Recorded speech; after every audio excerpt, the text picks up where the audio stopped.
Hello, what's up everybody? My name is Mike Brown, aka ReviewKingMB, and I just got done watching the second episode of Season 4 of Agents of S.H.I.E.L.D. Yes, this episode was entitled Meet the New Boss. At the very beginning, we see Coulson and Melinda May. They go to meet this new director, or at least May hasn't met this new director yet. And it's a very big deal because even last week I mentioned how I would have loved to have seen Maria Hill, for example, be the new director. Come on, is Colby Smulders really that busy? I guess she is, because the new director is this character Jeffrey, who is played by Jason O'Mara. And I looked the actor up just to see if I knew him in anything else, and I saw that he had done the voice of Batman in some Batman animated movies, which is cool. But then I saw that he co-starred in a Katherine Heigl movie, One for the Money. And man, I remember watching that film and how it was such a piece of shit movie. And it's like, oh, I do remember him in that movie. But I won't hold it against him. I almost wanted to minus a few points just for that, but I won't do it.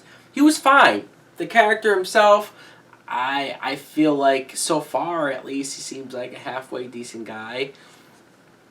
And it was more interesting to find out eventually that Coulson was the one who decided to step down as the director. He wanted a new face for S.H.I.E.L.D. because this Jeffrey character wants to bring S.H.I.E.L.D. back into the public, and he's trying to win back the good graces of members of the government, and he invites them over to see the facility and sort of maybe get their approval.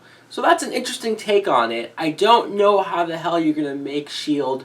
public on this show, but never mention them in the Marvel movies. Like, how the hell do you do that? But they gotta try something, right? We see that May keeps seeing ghosts, or she keeps seeing ghosts in the faces of real people. She's starting to wig out, freak out. That kind of brings me to some random side plot. I don't know if they're going to be the main villains. I hope not. But we see this ghost woman.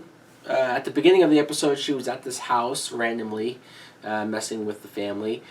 And we see her, she's looking for other members of her family that are also ghosts, I guess. I don't know. I was starting to check out during those scenes, to be honest. I didn't care about any of these ghost characters.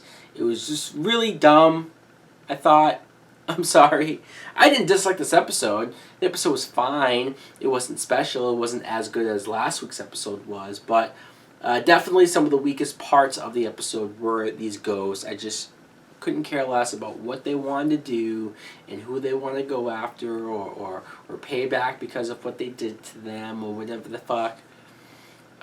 May is getting worse and worse, and she gets to the point where she's sick. I mean, you could tell looking at her that she's going. And Coulson's trying to help her, but then she just snaps. She doesn't trust any of these people that she's seeing the ghost faces on, and she starts fighting everybody. And then, all of a sudden, Jeffrey shows up, and May starts taking the fight to him, hitting him with a huge-ass pipe, and it has no effect on him. We find out that he's an Inhuman! So that was a little bit of a surprise. Interesting that the director of S.H.I.E.L.D. is an Inhuman. I don't know, like, is that gonna last? Is this character gonna last that long? Well, we'll see.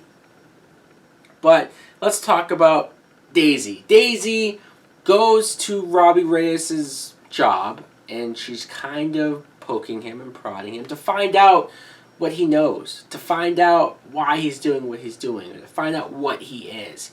And Robbie's not really feeling it. The two of them actually have a fight again. 2 weeks in a row they have a fight. This fight was short because when they first started to go at it, I was like, oh, awesome, they're going to have another fight. Cool. And it was over rather quickly. Daisy was hurt from last week. Her arm was bruised or whatever, and so he easily took her down, even punched her in the face, which was kind of brutal. And then you see him tie her up, which Daisy tied up is not that bad of an image to think about. We saw it. And they're going back and forth. They're talking. She tells him about, like, what's the connection between him going after these guys. And she mentions a location. And he instantly is like, ooh, okay.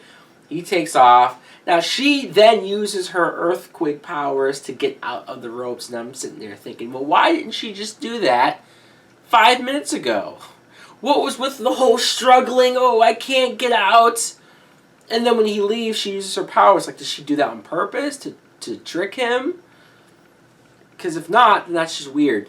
There was a really awesome, badass moment, though, of her jumping forward onto the car. And it's a cool car chase. I mean, she's on top of the car, and he's driving off. And then he lights the engine on fire. I forget because I know the Nick Cage Ghost Rider movies, whatever vehicle he drove, he could control in that sense. He could put it on fire if he wanted. I assume he's able to do that as well. So that got her off of there. And then we see Mac and Fitz. They're about to get attacked by a ghost. And then Ghost Rider arrives, kills the ghost like a badass, and leaves. Like, that's perfect. Really is. That's how you kind of should be using this character. He's just doing what he's doing and then takes off. Daisy has a moment where she talks to Mac and Fitz, and Mac is trying to convince her to come back. She doesn't really want to, and Mac somehow figures out, I don't know how he did. He just was able to put 5 and 9 together, and he got what he wanted to get. He figured out that Yo-Yo and her were talking in communication, and that Yo-Yo was stealing this medicine for her. He got really upset by it, and Fitz flat out said, look, she turned her back on us. She's made her decision, and he seemed like he's done with trying to bring her back. And that was interesting. It was interesting to see just how possibly strayed this relationship really is. Skye does seem to be done with S.H.I.E.L.D. for whatever reason. Then you cut to Jeffrey has Melinda May taken away. He's going to have her get some sort of treatment. Coulson is a little too close to it, so he doesn't approve maybe. But May is like in a straitjacket and she's going batshit crazy, and that was weird. That was very weird. But the last scene that we see was Daisy trying to start her car, didn't work, and then Robbie pulls up and basically says, hey, we can figure this out together. We can figure out why this is going on. What's the connection? It's probably me. And she goes with him, and they drive off, and that was cool. I'm gonna like seeing these two work together. I figured that's the direction they were going with them anyways. I just hope that this doesn't turn into them falling in love with each other or some shit, because I feel like they've been doing that with Daisy, Skye, so much in the series, having her fall in love with so many different guy characters that she could never be with, and it's like, let's not do that in Season 4.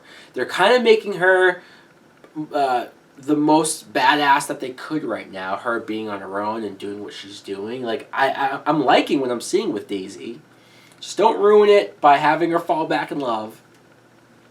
But Ghost Rider so far is making this show feel more important and more cool. This episode wasn't greatest. It had some slow parts. It wasn't as exciting as last week was. But I'm liking what I'm seeing. We're getting some season building, some story moving forward, and seeing what's going to happen with each and every one of these characters. I want them to keep my interest, and so far they're doing that.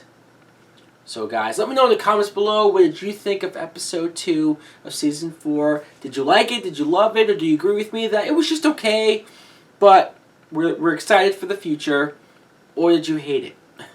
Thanks for watching. Let me know some predictions for this season down below. Thanks for watching. Like, comment, subscribe, and oh yes, I can't wait for Luke Cage.